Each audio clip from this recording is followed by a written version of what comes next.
holiday season, you might be looking for nutritious, convenient meals to keep you energized on jam-packed days. Factor, America's #1 ready-to-eat meal delivery service, can help you fuel up for brekkie, lunch, or dinner with chef-prepared, dietitian-approved, ready-to-eat meals delivered straight to your door. They just drop them at your door, people. You'll save time and eat well. You'll stay on track with your healthy lifestyle while taking all of your holiday to-dos in stride with good meals in the tum-tum. If you're too busy with all this stuff, these meals are easy to get done. They taste great. All you've got to do is head over to factormeals.com/expandingreality50 and use code expandingreality50 to get 50% off. That's code expandingreality50 at factormeals.com/expandingreality50 to get 50% off. A choice right now, between fear and love. It's just a rock. Out of the dark night of ignorance and into the shining light of truth. Expanding reality. A population of citizens capable of critical thinking. We don't see things as they are, we see them as we are. There's a level of reality where everything dissolves into an ocean of energy. We empower our experience by insisting on our authenticity. That's very profound. Very. Expanding reality. Welcome to Expanding Reality Podcast. I am your host, Brandon Thomas. On this episode, guys, we have Pat Mahan from the Like Attracts Like podcast. He is absolutely fantastic. He is an incredible inspiration. This guy gets me out of my dumps whenever those moments find me, and he's just a huge inspiration. He's full of a ton of wonderful and warm wisdom. That's a tongue twister, but got it out there, no big deal. And so enjoy this episode, guys. Of course, all the ways to find him will be linked down in the show notes. It is absolutely incredible. You guys will absolutely love this man and this episode. So without any further ado, Pat Mahan. All right, so welcoming to the show, it is Pat Mahan. He is from the Like Attracts Like podcast. I have been following you for a while here, man. Been looking forward to this one. I look forward to them all, but I've been looking forward to this one more than most. You've actually changed my life in some big personal ways that I'll bring up here in a little bit. But for those of them who don't know you, just go ahead and show them some love, man. Tell them who you are. Yeah, well, I'm grateful to be here. I'm super pumped to be on this. I've been looking forward to this show myself as a fellow podcaster. It's nice to really kind of commingle with someone who is of the same mindset and of the same manner of thinking and trying to spread the same love and joy to everybody while also kind of expanding, not just reality, but consciousness in general, leads to different choices. And that's something that I was just really excited about when I started this show. And I noticed that people, when they begin to wake up in their lives, they start to look at different choices that they made. And that was a big theme in my life. And it led to so many different experiences along the way of really questioning things that I was doing, changing the way that I was doing them, and then leading myself to experience a life where the choices that I made reflected the reality that I wanted to create. And when I started to kind of look at how that, when you become that, how you can inspire other people to do the same thing, the Like Attracts Like podcast kind of was created.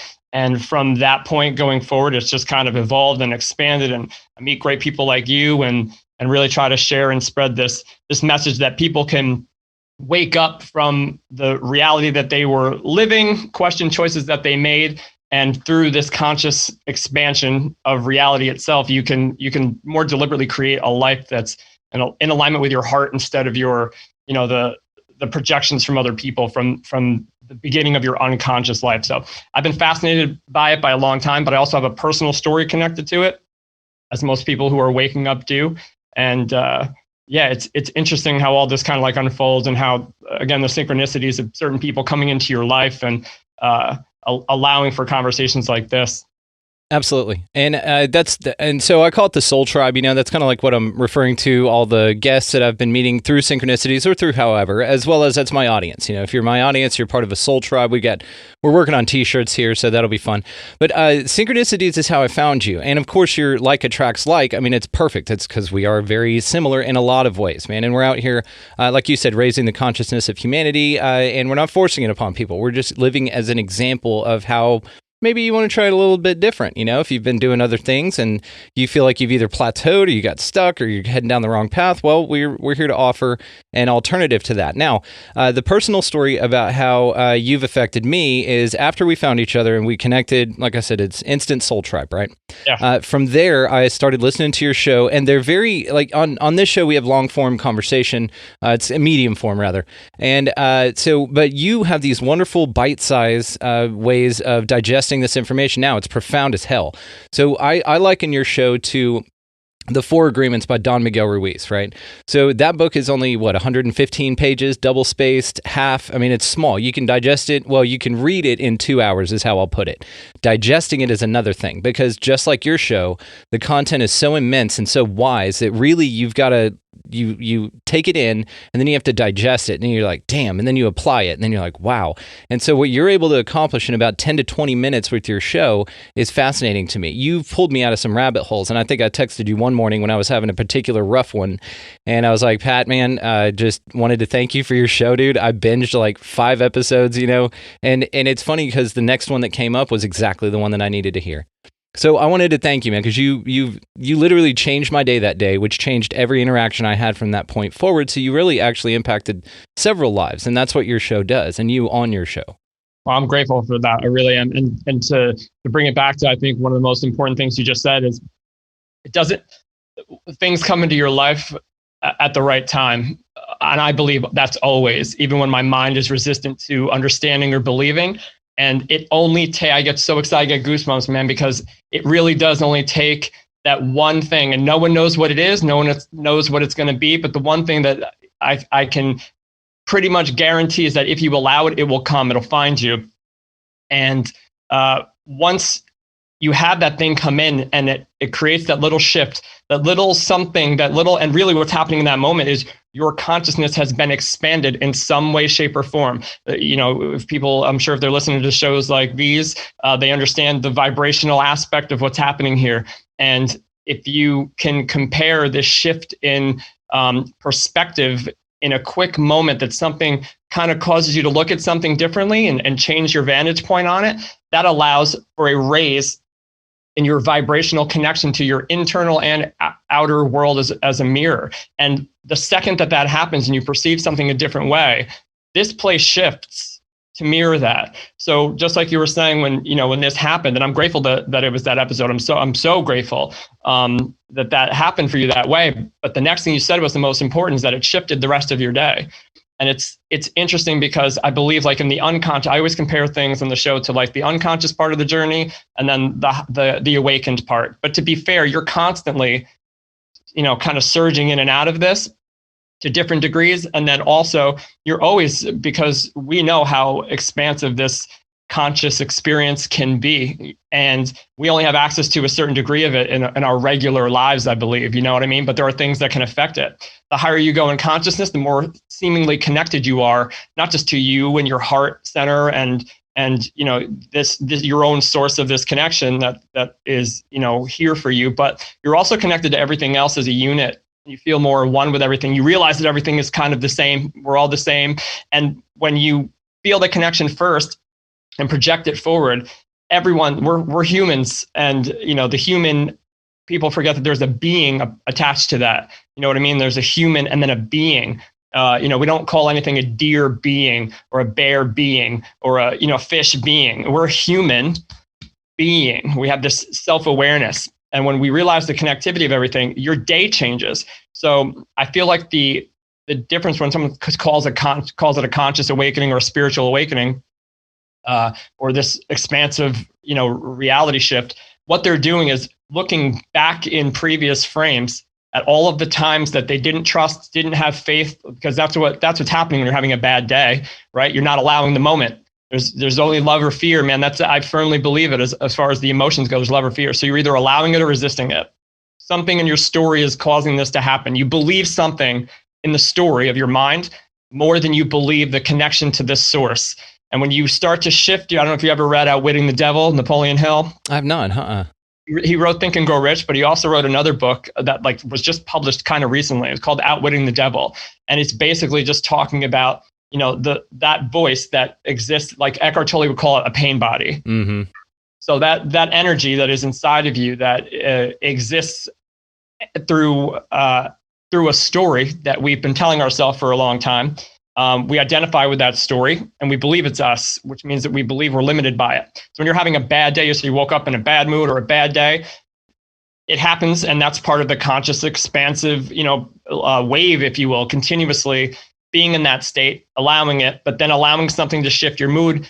What happens in that moment is your awareness allows you to break away from that story a little bit.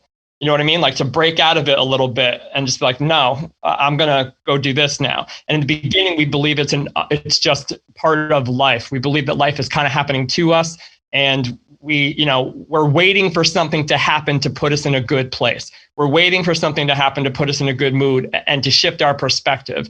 And when you're waiting like that, it almost shows like a lack of faith that you are the deliberate co-creator of this thing. And that's fine. In the beginning, again, you're unconscious, but you'll make choices trying to get this validation and this love and this acceptance and this, worthy feeling from the mirror, from reality, because you're unconscious that you are it. So you're going through, and it could be anything along the way that kind of wakes you up and you can have a good day from it, and it can shift your whole expectation of what the day is going to show you. And when that happens, the day will show you that. So what I like to try to incorporate on the show is how powerful we all are, that we can, again, there's always going to be moments where things cause you to dip vibrationally, but we have the ability in any moment to decide how we want to feel going forward once you kind of let in that you're the deliberate creator that can expand reality and consciousness, and your day can shift every day. You can start your day as the determining factor for what your day is going to show you, instead of waiting in fear for this, the volatility of this day to maybe or maybe not go your way. So I'm a firm believer, again, that the synchronistic events, when you allow them in, when you're kind of in a receiving mode, as an Abraham Hicks would say, when you're ready to let that in, it will show you things that have been waiting for you and that are meant for you. You're either resistant to them and they repel you, or you get the unwanted of what you've been asking for, or you allow them the best you can and ask for evidence of them, and then let your conscious, expansive awareness be open to seeing what is coming. Absolutely.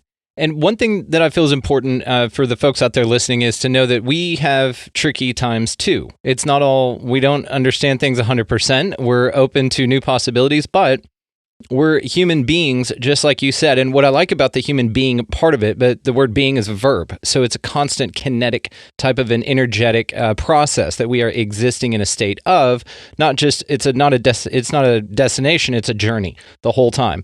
And what I've found personally is whenever I find people like you, I know that and like you said, everything happens right on time and for a reason. Nothing is coincidence. I don't even believe in the word. I think the word's there to remind you that it's not true. It to me, is one of those things to where whenever I found you, and all we're doing in the levels I think that you and I are at is we're acquiring tools to be able to maintain or find our vibration, our highest vibration that we choose constantly. And so lately, and especially like with you the other day, sometimes, and before, and my past self can empathize with this, that I used to sit in that, and I used to have bad days, and they would be bad days, and I'd just be like, just leave me alone, and I'm having a bad day. And whenever you declare I'm having a bad day, that's now your entire day. You've already spoken it into existence. You've not given yourself the possibility for you to just have a bad or a challenging moment and then move on from that moment quickly. And that's the thing I was trying to tell you is with your with finding you with you're another tool in my toolbox, man, which is great. You're showing you and your personality, and your outlook. And so what I found is that yes, I have tricky moments, right? And they're there to remind you that that vibration isn't what you want. You want this one. You don't want this lower one anymore. And so what I've found is that I'm not there for very long. It's not don't ignore those feelings, guys. It's one of those things to where have the feeling, express it, and then move past it. Don't stay there. Don't sit in it, right? And so with that in mind, what do you think is the deal with synchronicities? How do they play into your life personally? I know you said that you had a personal story. Would you mind sharing that with us about why you started the show and how you move forward? Yeah, there's so many components of it, but the most relevant of them were I grew up in a family that was, I won't say that they were religious, but we went to church, we did our thing. My father was a police officer. My mother was kind of like had a couple jobs, but she was sick since I was young. And I went to Catholic school. My mother had cancer from the time that I was 7 until she ultimately passed away when I was 14, I think. And what I saw a human being go through, who I believe, of course, was like, she's my mom. She's this good egg, this good human being, like loving everybody, loved her, this caring, amazing person. So I see this in my house every day. And now I'm going to a Catholic school where they're preaching all of these things in this way that I'm like, this doesn't make any, like, do you guys want to come over? Like, do you guys want to see what's here?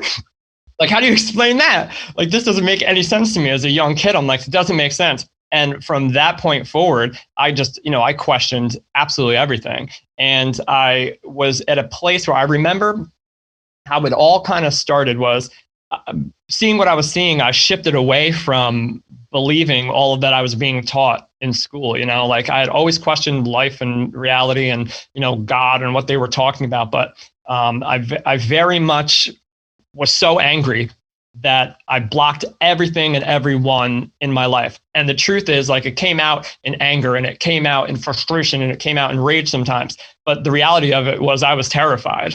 I was terrified of what was being shown to me. I was terrified that someone who lived a good life could have that happen to them. I was terrified that like these other people that seemed to know what they were talking about and like teaching and preaching, like they didn't have an answer for me either. And the ones that they tried to give me, I was like, I don't understand what you're trying to say. So I was angry for a really long time, but I was so angry and not feeling okay or worthy or that I had a purpose or even knew who I am or what the hell's going on here. There was so much energy of fear behind that I attempted to make this character in the world that would, through the illusion of creating it in the physical world, if I could just get people to think a certain way about me, if I could just have enough of this, if I could just have enough money, if I could just be this, successful at this or a star of the football team or something, if I could just do these things, then other people will see what I'm worth.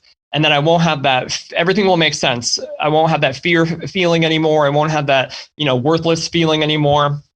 And I can make sense of some bad things that happened by creating this amazing illusion in the world. And I did that for a very, very, very long time. And I had different bouts of like having amazing things happen and getting what I wanted and then having it crumble and then being at a low place. And then my ego or brain being like, well, if you did this, it'll work. If you go do this, it'll work. Go get that. Go get that. And then I'd be like, okay. And just this unconscious, loop patterning of like trying to get a result in the world because I felt like garbage.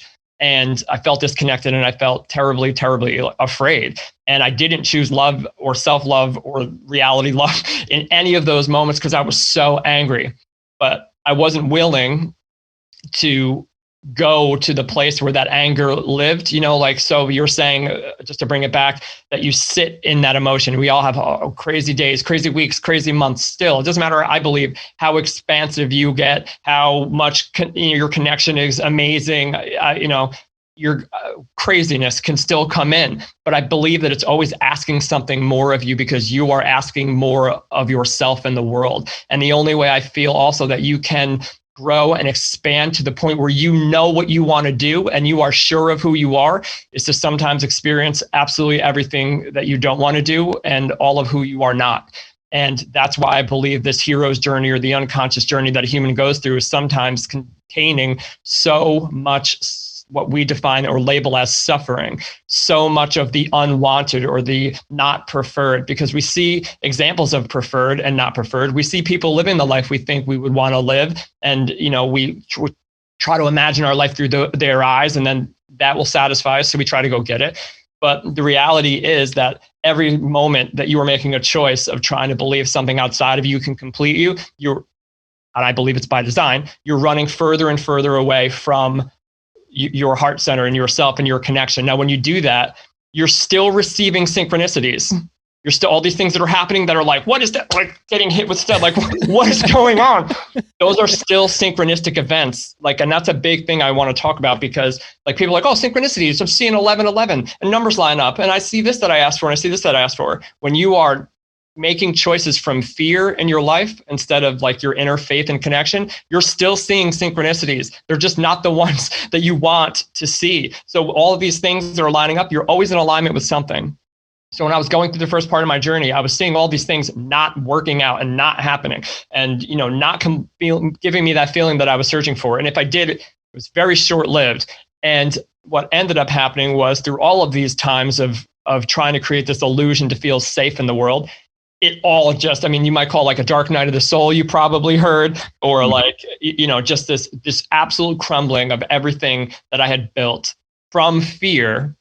Now, again, if you were an outsider looking in, you would say that everything I had was what people would want, like I don't understand. How does that happen? It's because it has nothing to do with the external world, because the external world is a projection of your inner world. So my inner world was chaos, and to calm that chaos and not go beyond the chaos to get to the fear that was underneath it, I created a world and just kept moving everything around, and it all fell apart. And it led me to like a really, really not great day or moment. And, I know a lot of people have come to like the depths of what they believe their low state is. And we've all had it in, our own subjective ways. And I don't believe there is like even a level. I think it's whatever the human needs is what the human gets to get whatever wake-up call is waiting for them. And so out of all of these, which I didn't understand at the time, were unwanted synchronicities, I had this moment where I'm like, all right, do I want to do this? Is this something that I want to do? I don't want to go another round. I don't want to like try to get another house or try to get another, relationship that's going to make me feel good for a little while. Like give someone else responsibility to make me feel good. And then that's impossible. So then that goes away. Like, I don't want to do this again. And I just had this moment where I think what happens is when you finally let go, in one fell swoop of everything having power over you, like when you're just like, it's not going to do it. And you either have a very important choice in that moment. And I was fortunate that my choice that I made was, I felt such pressure relieved from that, from like, oh, it isn't anything. Like, I gave such responsibility to things in the beginning to make me happy or make me feel a certain way or validate me.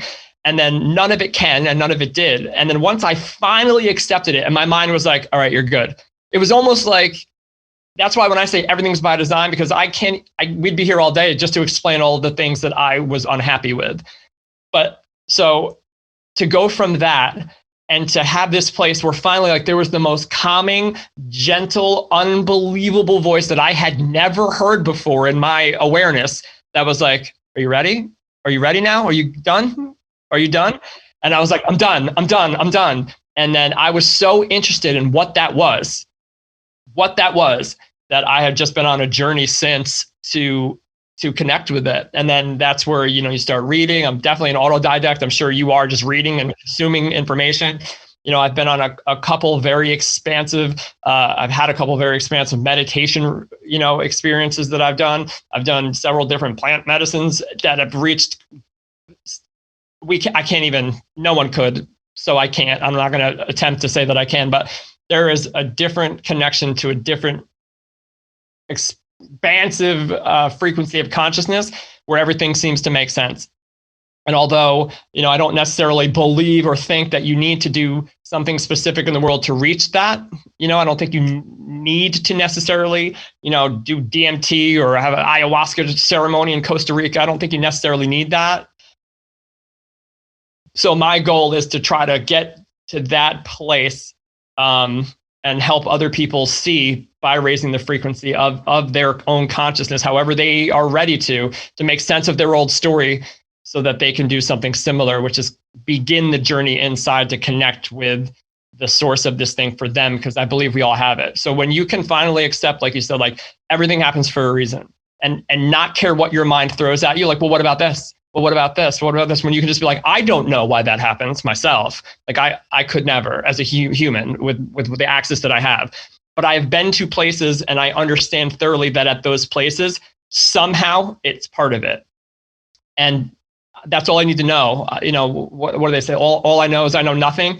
I'm a firm believer of that. I know nothing, but I know what I know for myself, and it works for me. And it seems that there are similarities between every other human, because again, the next part of this that makes sense for me is I believe we are all one. We're all one thing. And again, down here in the world of labels and systems and separation, that's the ignorance of the illusion. And it's by design. So once you have enough contrast of believing things are separate from you, eventually that will also entropy. And eventually, if we keep doing what we're doing and trying to connect to this for ourselves in whatever way is right for us, then we'll reach frequencies of consciousness where that separation begins to break apart. And your life is, I don't want to say it's easier because that's maybe the wrong label, but it seems to make more sense. And there seems to be a goal that isn't derived by a result in the world, but knowing that you'll get a certain result in the world by focusing on your inner world. And then you can shift into the synchronistic events that most people talk about in spiritual or new conscious age culture, which is things lining up and numbers and all those. It's happening all the time. It's happening all the time. When you wake up to the idea that you can deliberately do this, you can deliberately observe your thoughts and that story that was shouting at you that you are this or you are that or this isn't going to work. You can observe it and make that just as neutral as a pink elephant in your mind. And when you could do that, it kind of like the bully in the playground, like when you stand up to it, it goes away. And it's almost like that negative voice, we'll say perceived negative voice. It's almost like once you kind of shine what is the apocalypse in Greek, lifting the veil, like shining the light of your consciousness on that shadow, dark self that's been bullying you. Once you do it, it's almost like it like bows and leaves. What is it? At the end of the play, you have the hero and the villain, right? And they both bow, and you stand up and clap for both of them because the story doesn't make sense without the villain. So like it's almost like once you show, like you're like, I'm onto you, and I don't think I'm going to give you the power anymore to decide how I feel today. Then it's almost like it's like good job, and then bows and then goes, and it's always a continuous process. But you can then in that moment decide like, I want to test this. I want to see, like, here's what I don't like in the world. And I've been talking about that for years and years and years and years. And I see everything because I give my attention to it. And that's where my conscious attention is focused. And then that's what my reality shows me. So now I'm going to test this. And despite of all that momentum, all that negative energy, all that flow, I'm going to decide that today I'm aware of it. I'm not ignoring it. I'm not pushing it down. I'm not saying it doesn't exist. I'm not being, ignorant to it. But today I want to see something different. I want to see this and write down the contrast of all those things that you see. I want to see people smile. I want to see somebody hold the door open for me. I want to know that I'm worth it, and start identifying what it is that you want to see and believe it's possible.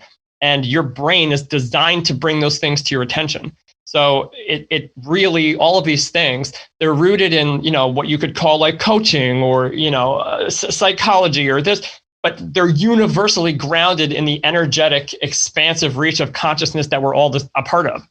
So it's not just like, well, if I do these things in the world, I'll get a result. Like, no, it's like, if you do these things in your world, you're gonna get a result. It's the matrix, the grid, it's designed that way. And the most powerful thing for me was realizing that it works either way. That's where I get behind it. So people are like, I don't get behind it, or that's BS, or that's this. I realized that it worked when I didn't think it was working. It just worked the way I didn't want it to work. You know what I'm saying? Like I was getting it works the same way. I was just choosing really not great things to focus on, and I was getting every one of them. So it works, period. It's just what we decide. So all you have to do is, do you believe that you can decide? That's what they say, right? We're manifesting constantly. So why not just manifest something that you want? right? And then, of course, the first step of that is awareness. So to a few things that you said, it's interesting too, when we were back talking about the down days or the challenging moments is how I prefer to put them, because that can be overcome in a thought, right? Hopefully. And so whenever we talk about the human experience, I've heard the idea recently that it's not that your ascension process is either an up or down or even a roller coaster or some sort of linear type of a thing. It's a cyclical type of an action. And you've heard of this probably. I have so many episodes on loops. It's unreal. Like this is just it's a big loop. Yeah, exactly.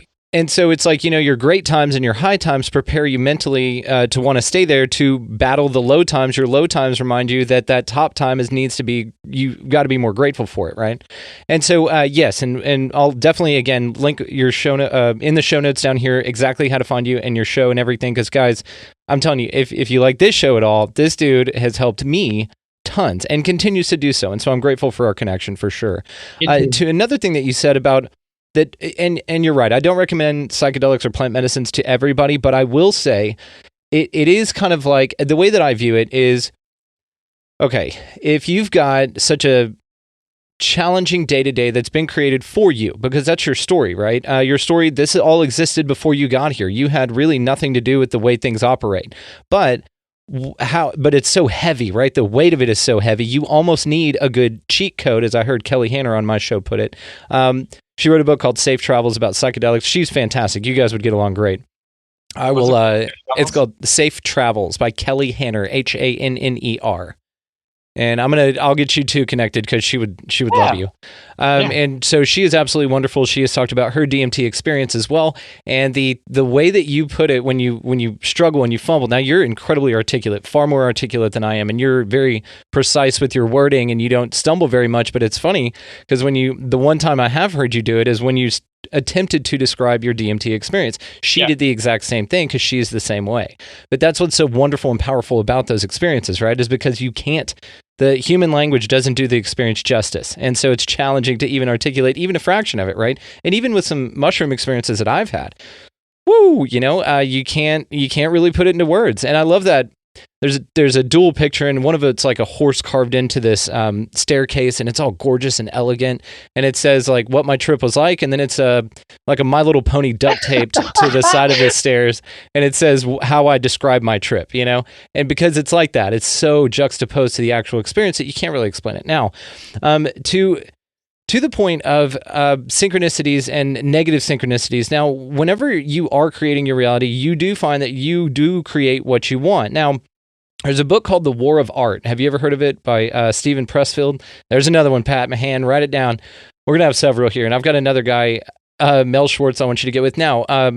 The War of Art is by Stephen Pressfield. He's actually a fiction writer, but he wrote this book about what it's like to create your world or to make the decision to go into the creative arts. Anything, entrepreneur, an artist, a musician, a podcaster, anything. And it's about a 2-hour listen on Audible. It's fascinating. It's basically like a podcast, but it is wonderful.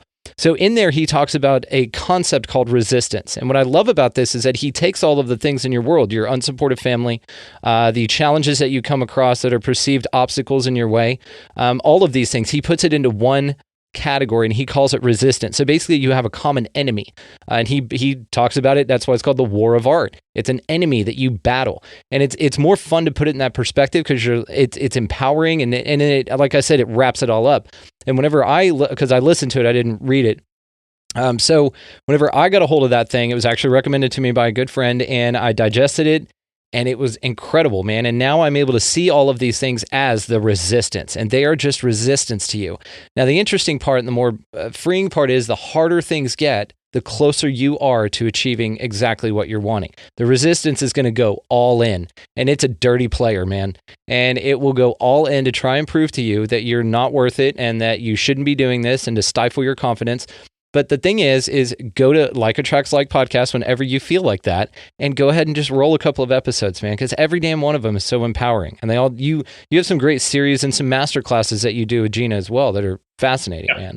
Yeah, we do. I mean, the podcast, it started as the podcast, like just taking these ideas and kind of shifting and growing and telling the story and trying to just offer whatever I was kind of having happen to me, and then offer any perspective shifts that I had and how I had them. And then it's turned into, a full on, mentorship coaching platform with digital courses. So like, it's really just any way that we can offer whatever our perspective is on, with no need for like to go get people or to, find people or market. Like, it's difficult when you're in this, as you know, like, how do you get people to find you when you just want them to find you and you're not trying to market and do all these things?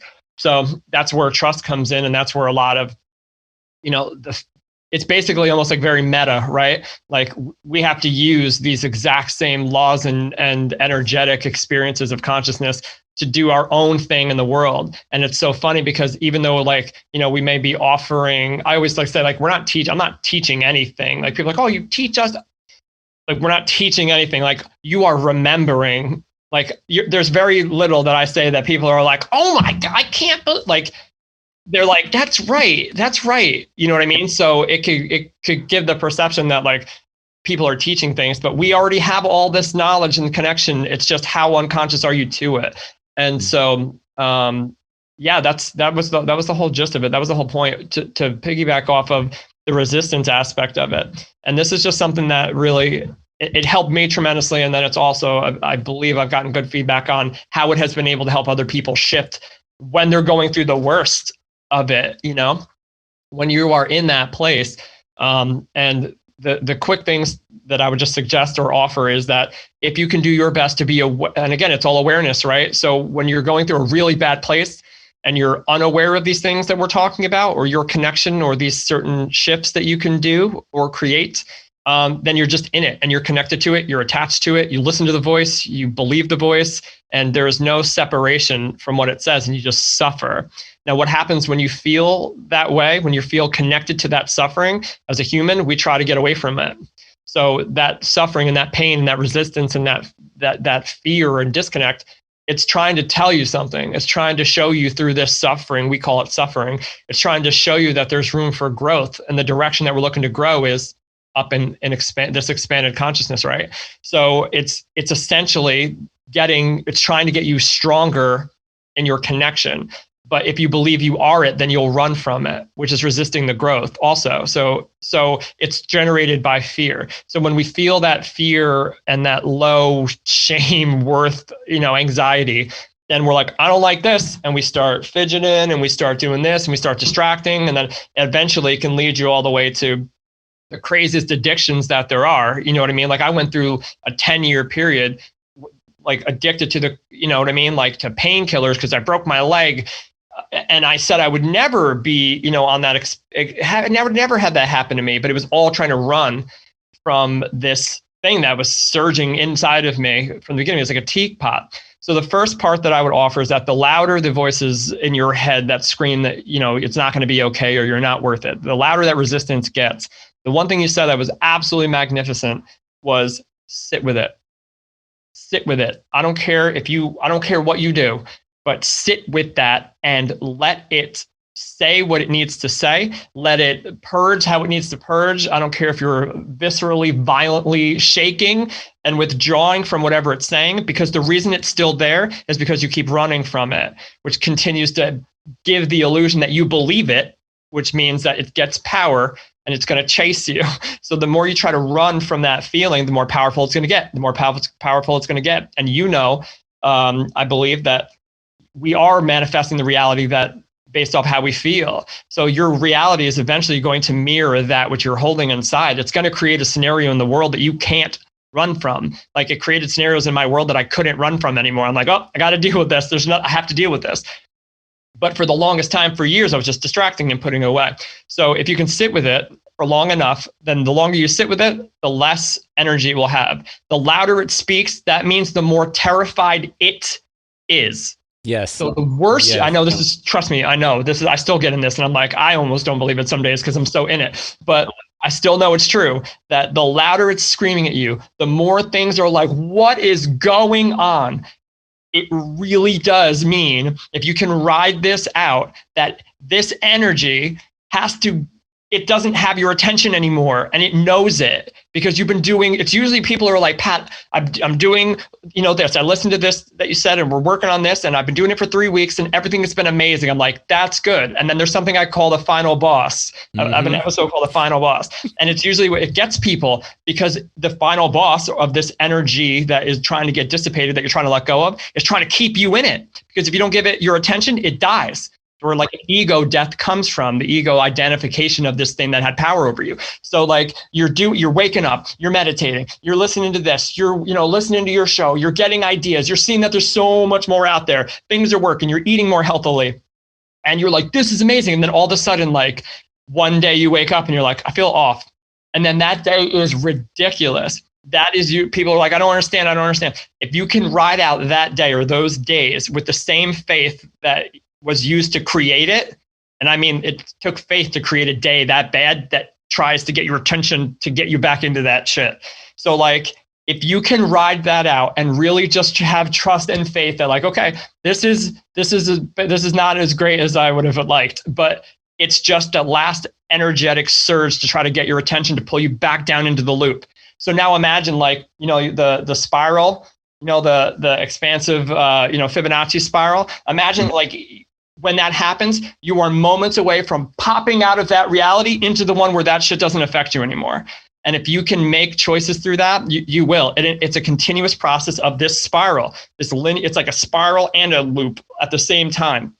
And if you can just ride that out, then it will, the next time you have a bad day, it can really get you to be like, okay, I'm here for it. All right, let's go. Let's do this. Instead of being terrified by it and running from it again. And that's where you'll pop out. Fascinating and absolutely accurate. Now, I've got a couple of tricks for some folks, and I'm sure that you do too. There are times like that so one of my tricks, of course, is like attracts like podcast. And guys, I'm saying this not because he's here. I'm saying this because it has worked for me. These are personal things that work for me, and your show is one of them. The other one is, of course, gratitude. And you can do this by reminding yourself by a gratitude rock, a bracelet, anything like that visually you see, and you think of 5 things you're grateful for, it just resets. It's wonderful. Even little tricks. I've heard little manifestation hacks. You repeat, I'm asserting the mastery of my true self. You have some wonderful affirmations that I have saved so that I can memorize and then repeat. Also, another one that I've been playing with lately is because, so I'm currently walking between 2 worlds right now, okay? I'm creating, and I think we all are, right? I'm creating the next life that I am choosing and am resonating with, and then this other one that doesn't resonate with me anymore, that it has just opened my eyes to, okay, got to get away from that. And so I'm choosing something better. And I'm in this wingman motto mode, right? So the wingman's motto were the people who used to walk on the wings and biplanes and stuff. They did stunts like in the early days of the 30s and stuff. Well, their motto is never let go of something until you have a hold of something else. Now that's juxtaposed. There's a balance point in there to where maybe it's just out of reach, so you do need to let go and have a little bit of faith and grab, or it's a very simple like, okay, don't want that anymore, let go. And these are just a metaphor, of course. But one of the things that I've done is because the other world I need to experience right now for a little bit for 5 days a week, and we know what I'm talking about here. Now, the other thing, it gives me so much joy, which is what we're doing here. And this is the vibe that I resonate with. Now, I've got a few songs that I love that whenever I'm out in that other world and am away from this, that I can resonate with, and it brings me back into that frequency. And it's just, music will do it, right? And it can be anything. I think mine, and they change, right? So I'll then rediscover a good song, like In the Meantime by Space Hog. When's the last time you listened to that song? I don't know. You're a 90s kid, man. Or 80s kid that grew up in the 90s. But I'm a DJ. And see, you go. My life before this, I still do. I own a DJ company. I DJ like 100 events a year. We're just a string of synchronicities. I was a touring musician for 12 years. So there you go. I know. We just have all this stuff. And so that's one of them. Also, What's Golden by Jurassic 5. These are just songs that I'll listen to and I'm just like, okay. And it shifts me back into that frame of mind. And it's a way that I've been able to kind of hack being balls deep or immersed in the thing that I don't want anymore, and then been able to remind myself of what I'm working for and what I'm doing. And so it's interesting. And then the no 0 days is a big thing too. You work on whatever your goal is every single day for whatever amount of time that you can. Don't take any days off from it. No matter how much time that you can dedicate to it, it's important. So I wanted to ask you about your manifestation tricks or your helps to get people, now that we're on this mode, to get people out of that mode to, now that we know how to recognize it, what's our next step? Well, once there's a funny thing that happens when someone would come to me, or I would imagine anyone, and speak about manifestation or the manifesting process. And the interesting thing is that before you can go forward to create the thing that someone is coming to you and saying that they want to experience, we have to very passionately identify who's asking for it. And because if I, in my previous frames of life, came to me now and said, Pat, I need this. I want this to happen. I want that job, or I need this person. This is what I need. Can you help me? The answer would be 100% yes. Like, it's not that, like, we can facilitate this through your own connection and get you to experience, if not the exact thing you want, the essence of what you want. If I were to have gotten those things back then, it would have been just another perpetual loop of insanity of trying to fulfill this egoic need to be better than I am now because I think that it exists out there. So the first thing that has to happen is it's not just the identification of what you want, but who's asking for it. What part of your identity believes that it would feel differently in the having of that thing? So if you use the same rules, if you will, or the same laws of, what like attracts like would be. And like attracts like is it's one of the 7 hermetic principles. It's what there's 7 very powerful, energetic, non-physical laws that they say that I firmly get behind about how this works. So using the term coming back with the resistance, you compare resistance and you compare allowing, and then you compare awareness, and then you compare a choice. Or can combine all of these things. So there's resistance, there's allowing, there's awareness, and there's a choice. So all of these things have to kind of work together and commingle to get a person closer to that which they are asking for. So if you are asking for something from an egoic sense or state of mind, right? Like you're going from this awareness and you want a job, you don't really like what it's going to be, you don't really like what you're going to do, but the money is going to provide you what you think you need in the moment, which is security or peace of mind or something like that. If you think that as you expand, pulling this job that would represent lower vibrational energy to you to get the idea of what money is, because your heart does not understand what money is. Your vibrational frequency doesn't understand what money is. That's all made up by humans and labels just to describe an energetic system of exchange. So if people are wanting to manifest money, the answer, if we know that it's not something out there that completes us in here, and that to chase after something, putting it on a pedestal, giving it power, will continue to keep it repelling from us, then the answer is, what can I do inside to cultivate that feeling that I believe this thing I'm putting on a pedestal will give me? And then the job, if you will, of the human is to get yourself to the frequency of that which you believe you want, and then it will come to you. But if you are giving it power, whatever it is, doesn't matter what it is, if it's money, if it's a specific person, if it's a new place to live, if you're giving it power or importance, it's running from you. It doesn't want to come to you if it has a job. If you're giving it a job, if you don't feel good and you're like, this person will make me feel amazing. If that person were to come in, you're giving that person a job and responsibility to make you feel a certain way, which means that the volatility of the relationship is going to explode, because we all have to be full with ourselves to be able to actually truly love anyone properly with love and not fear anyway. So whatever it is that they are asking, we identify who is asking for it, so that way we can determine very quickly if it's the way we want to go. And then the next part is to get them to identify what it is. So if it's a different experience, if it's a big job, whatever, this thing taking off for you and doing everything that it's already doing, you have this idea in mind. Then you want to live as best you can in the emotion of that already fulfilled. And this is where you get into a little bit more of the Neville Goddard kind of stuff, like the reality transurfing kind of idea of imagining and connecting to that which you're asking for. But if you were to ask most people what they wanted to be happy, 90% of them couldn't tell you, outside of the money or the relationship or a better job. They don't know what it is. So the first part of the process is to script out exactly the idea of what you want and create a frame of what that is. After you identify who's asking, right? So now we have identified that it's an aligned state. You want this from a place of alignment. I love this. I can't wait to do it. This is going to be amazing. This is what I want. This is what I want. This is what I want. I never felt more free and easy and connected than when I do this thing. Got it. Perfect. So now we know that it's not some egoic BS that we have to try to get you through to let go of to get you to the essence of what you really want. I want this thing. Got it. Boom. How does it make you feel? You can't talk or speak for long enough about how this thing you want makes you feel. Don't ever stop. If you can sit and just like you were saying, like no days off, I agree with that 100%. But also the idea of what a working day is sometimes needs to be flipped, because some of the most powerful days I ever had was just sitting in my house and just kind of like breathing and writing out and asking for ideas and diving into the frame that I created about what I want to live and experience. Diving into the emotion. How does it make you feel? Like, most people are like, good, I feel good, I feel happy. Like, no. You know what I mean? Like, I'm free, I'm expressive, I'm expansive, I can do anything. This makes me feel empowered. It's all connection from here down. I'm doing what I love. I believe I'm inspiring other people to do the same thing. Like, feel and every single word.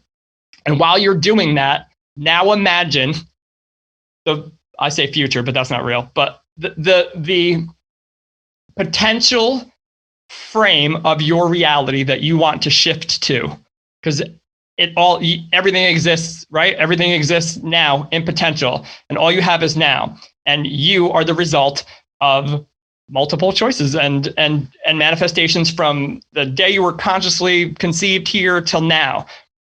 So when you were 20, the version you are sitting here right now existed in potential. And you made choices that led up to it. Some of them unconscious, some of them conscious, it doesn't matter. When you were 20, right now you existed, and here you are. So now, when you are X amount of years in future, potential, that exists also, just like you did from 20. So now your only job is to imagine what that version of you does, and what it looks like, and who's there, and what they say to you, and how it feels when they say it, and how many people are you speaking to, and what is your family like? How many friends do you have? Where do you go? What do you do? What does that frame of your reality look like in that potential moment? And you lock that in your mind's eye, that is the one you choose. It's the one I prefer. It's the one I choose. It's the one I know in my heart to this moment anyway, without further information coming in, that I believe it best expresses my purpose here. That's what I choose. And you write it down, you keep that frame, you imagine it all the time, and you accept nothing less in your mind than that result. You accept nothing less. Now, from this moment to that future moment, whenever that is, could be tomorrow, could be now. But whenever that is, do your best to trust and know that it's done. That's where the faith comes in. That's where the choices that you make that result from loving yourself and having enough faith in this process to know that it's done, but also know that the version of you in that frame does different things than the version of you now. It's not a judgment. It's just that version does different things. It makes different choices. It has different experiences. It feels different ways about what's possible for it because it's done it already. So you can ask for, I'm going to connect this really cool in a way. You ever hear shadow work? Yeah. Okay. All right. I'm going to connect this really cool. All right. So now from this moment forward, again, all you have is now. So all this is happening at the same time. Your shadow version still exists in infinite potential also, right? That's the loud voice that's yelling and screaming at you for attention. Those are the infinite different frames of reality that are shouting at you that haven't been resolved yet. So just like that's true, when you're sitting here now and imagining this future version of you, this higher version, I call it a higher self, or I don't call it that, but that's what I like to call it from what other people have called it. That exists. And you can ask that version of you, what is next? Because it already knows. So you can ask that version of you, because all it is you, the I am of you, that is aware of different things. but you're still that version. It's just you haven't expanded there yet. So you can ask that version of you what it has done, how it does it, and what do I need to do next to go there. Just know now, this is the part where you're like, it's not all sunshines and rainbows. Like, your human physical body is going to have to walk and take steps in the world that represent a lot of fear moments from your previous versions that you're going to have to reconcile and let go of in order to become the version of you that you're looking to manifest in your infinite future potential. You're going to have to walk through the world and say no to things that you used to say yes to. And you're going to have to say yes to things that you used to say no to, because they would represent like reasons you would be scared to put yourself out there, reasons you would be scared to take that step, or no one cares about this, or that has to go, because that version you're trying to create does not think that way. So that level of thinking has to shift in order to bring whatever this higher version of you is going to ask of you to get to where it is. And that requires faith, and it requires trust and self-love, and just a knowing that is how this works. And what I love about this is you're tying in quantum physics to this as well. So everything, and people out there who are thinking, well, this is woo-woo and all that, and it's crap. Well, then you're right, okay? But if it's not, then it's not, okay? But the interesting part of how this correlates to quantum physics is once you stare at, the observer principle. So as you look at something, that's when it changes, right? The answer is Schrodinger's cat dead or alive? The answer is yes. Right. So, and it's like you're collapsing the potential of the wave. So in front of you guys, picture a vast ocean of possibilities or potentialities. And then what you're doing is you're laser focusing on what you want that to unfold in front of you. It's kind of like as you're walking, and you'll see these like, the people who do this really cool digital graphic type of a thing where somebody is walking, but there's a void underneath them, and then the ground keeps meeting them, or there's little stones that pop up. Optical illusion kind of thing. Exactly. The tennis ball too. Yeah, there you go. And the shadow moves, but the ball's going the same, like something like that. Yes. And so that's how that's a great visual representation of this. And I've never heard it put that way. And I absolutely love it, because it's you're collapsing a waveform. You're saying, okay, out of all the things I could be, right?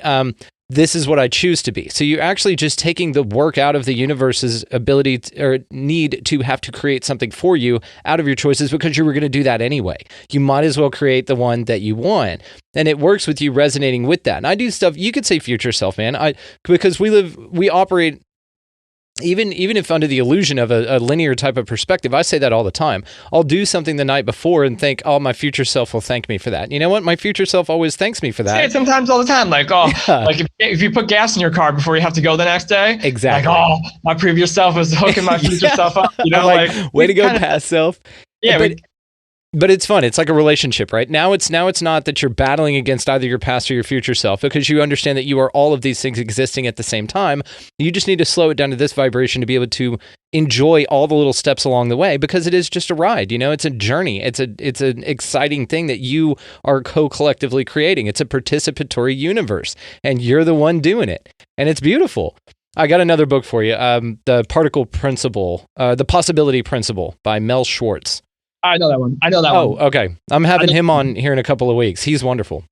No kidding. Yeah. Really cool guy. I'm gonna I'll hook you guys up, because he has a show too, the Possibility Podcast. You've got to get on there, man. You would be phenomenal on it. Put me wherever you think. I'll set that up, man. He's, like I said, real cool guy. You guys will get along great. So I absolutely love this. I think here in a minute, man, we're gonna wrap this, because I want to save some more for the next time you come on. The next time you come on, actually, Hermetic Principles. I think that's a whole episode right there. I'd agree. All right, cool. So something I did notice though in the background there is your Rubik's Cube. You're able to solve that thing there? Yes. Yep. And yeah. That's because great consciousness Cheers. comes together, right? So Yes, it is. So the cool thing about this is my dad actually got this as kind of a joke. He was kind of thinking like, oh, nobody will do this for us for Christmas a couple years back. And so he got us all one, right? My three brothers, our wives, our girlfriends, and my mom and everything. And he got himself one as well. And he was like, okay, well, I got a challenge for y'all. This is your gift. You'll get $50.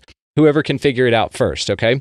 And so, but his definition was loosely defined. And then it was later defined after I did figure out how to do it that he wanted us to do it based off of our own intellect, our own knowledge of how to just figure this thing out. And that's how we were to win $50. Now, I didn't do that. What I did do, and I abandoned the idea of the $50 thing. I thought of this as a new skill or just something interesting that I would like to learn how to do, right? Like play poker. I don't know how to play poker. It's one of those things on my list, though, that I think would be kind of interesting, not for the reasons of society, just because I think it would be interesting to learn a new skill.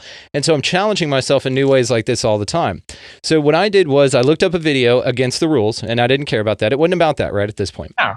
I said, okay, well, I want to learn how to do this thing for me. And so what I did was I didn't grab it because I didn't know we were going to talk about Rubik's Cube. I just saw it when your screen pulled up. But I had a booklet and I color coded it. I wrote everything down. I wrote like LRH and I had all these moves down. And it's 7 moves. It's a 12-minute video that shows you how to do this. And I watched that thing easily 100 and something times. And I sat there for weeks, man, and weeks. And I would get the first step down, and then it'd be to a point in this learning process where I'd get all the way to like step 5, and then I would screw it up and you have to redo it and start all over. But so the interesting part is, and how I like to relate this, and I want to talk about yours as well, but I just thought of this, so let's talk about it. The interesting part about this is it is a 7-step process, and you can kind of come across things like in the Hermetic Order or in advice that you get in life and manifesting or in living a better life for you. You have steps in which you can do them. Now, how I relate this to this would be you get really, really good at the first few steps. And then you get to one that's a little more challenging or one you're not as practiced at in the process. And it screws up or seemingly goes awry, and then you have to start over. But the interesting part is you're really, really good at those first few steps. And then steps 1 through 3 became a breeze. And then step 1 through 4 became a breeze. And then step 1 through 5. And you're always better at 1. So therefore, you're able to achieve those quicker. You're able to get through that crap quicker. And this relates back to what I was talking about having a rough day, man. I had the tools in my toolbox. I was able to, number 1, recognize it because I've been through that step many, many times. Number 2, I was able to notice that a shift in my frequency would be what would get me to that next step. But the recognition of it, very easy to do because I've been there. I've done step 1 a lot. Then you get to 2. The awareness came because you went through it so many times. Exactly. And this is it though, right? And then eventually I got to all 7 steps. I can solve this thing in under 5 minutes. I had to do it last Christmas in front of my family. They timed me and I got my $50. Dad said, screw the rules. You actually did put in the work and you did learn how to do it. Now I've got 2 of these. I've got 1 here. So whenever I'm rendering video or something like that, I'll sit there and run through it. And it's a skill though that I kind of keep messing with. So tell me about yours, man. What got you to doing this? Because I don't know many people that can do a Rubik's Cube. I'm definitely going to tell you about mine, but this is just to bounce off what you just said about, and it's so important. And I love that there's 7, like, I didn't even put that together, like however many moves. So you're saying like 7 moves, right? So let's compare the 7 moves to like your 7 principles, your 7 hermetic principles, let's say, right? And like you're saying, the cube is messed up and then you get it and you're trying to get better and you're trying to get better and you're getting these different levels and these different moves done. Here's the beautiful thing that I found about this. And the same exact idea. I thought about it one time and I compared this to also a person's conscious journey in every moment. And the one thing that's beautiful about it is once you get your 7 steps for yourself and you have your own link to them and you don't need to look in the world to the book anymore and you just know them, it doesn't matter what the arrangement of the cube is. Way to one up it, dude. That's perfect. Anyone, this is an infinite, you could go infinite possibilities of how this cube can be messed up and rearranged and changed and present a different challenge. And what do they call it? A problem. It's a problem cube, a challenge cube. It doesn't matter what the configuration, out of an infinite number of configurations, someone could throw this to you and the core 7 moves that you're not looking at the position in the external world. You're only relying on your moves, on your 7 moves, and you will always be able to put it right with those 7 moves, regardless of the infinite combination of challenges you're presented with. Dude, you're absolutely right. And I don't like the word problem. I'm not correcting you. I call it label, but that's what people call it an opportunity in disguise cube. Okay.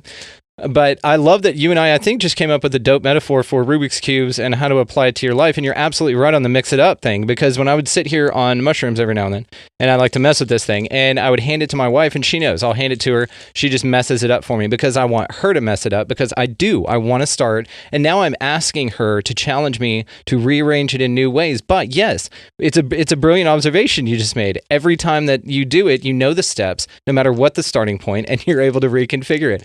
Brilliant analogy. So now imagine your moment is the same thing. It will never matter. It'll never matter. You'll always be, you might look at something like, ooh, that one's a look, but it'll never matter. You'll always be able to get it no matter what's presented to you out of the infinite array of opportunity positions. Yeah. You'll always be able to, with those core non-physical understandings, you'll be able to navigate your moment, and it doesn't matter. All right, so here, the true story. Yeah. I was also interested in this, years back, probably a decade ago, 7 years ago, something like that. I was like looking for a new skill, and I was like, I had certain things in my life that I was like, I want to do these certain things. And it wasn't, for the first time, it wasn't like this egoic thing or need to do it or to impress someone. These were like you were saying, like, just, I want to do it. I want to know that I want to do this.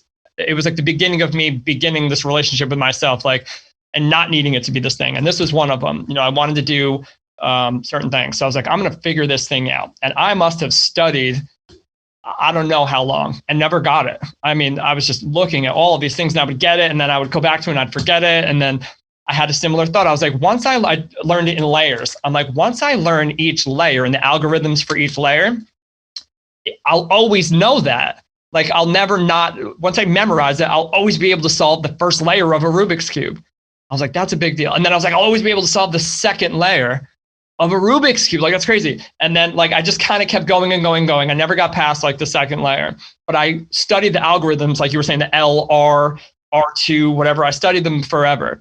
And what ended up happening, I let go of it for a really, really long time. And I went on my first DMT trip, 1,000 years in 5 minutes of instant downloads and this crazy remembering and all this stuff. And I came back and I was like, that, as you know, you can't put it into words.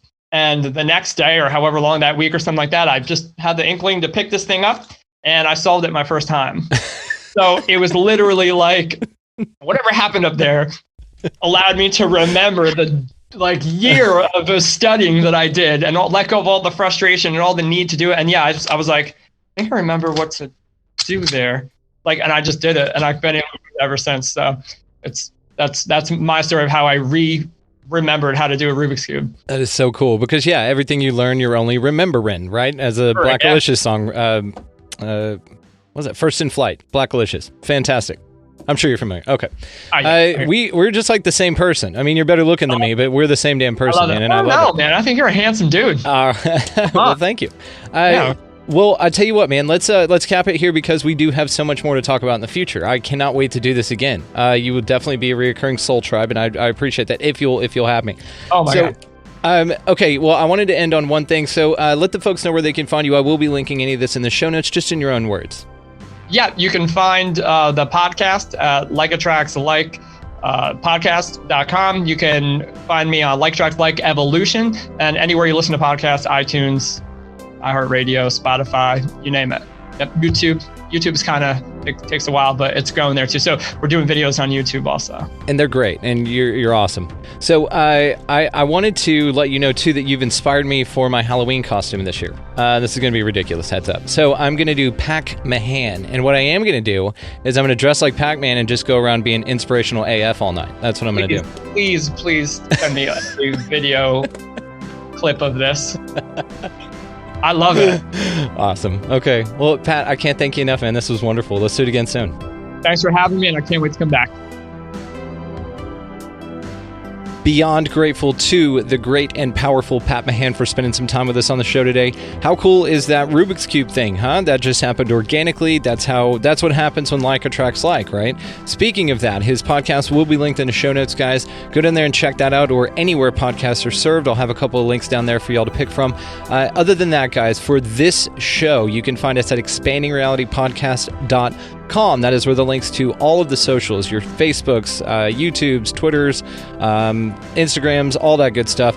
YouTube as well. The video of this will be up there, so you'll just click on the link directly and you can find it, as well as our Patreon. If you find the show valuable and you'd like to contribute a little bit, go ahead and shower it on in there. The link for that is going to be on expandingrealitypodcast.com, as well as in the show notes below here as well, and the website's link there also. So big thanks again to Pat. He's a huge inspiration. Like I said, he will continue to inspire me to be better and to give me some life hacks and cheat codes on how I can pull myself out of the funk there every now and then when that occurs, and I'm always grateful to that. He's a wonderful resource in the universe for us to be able to utilize. So thanks again, Pat.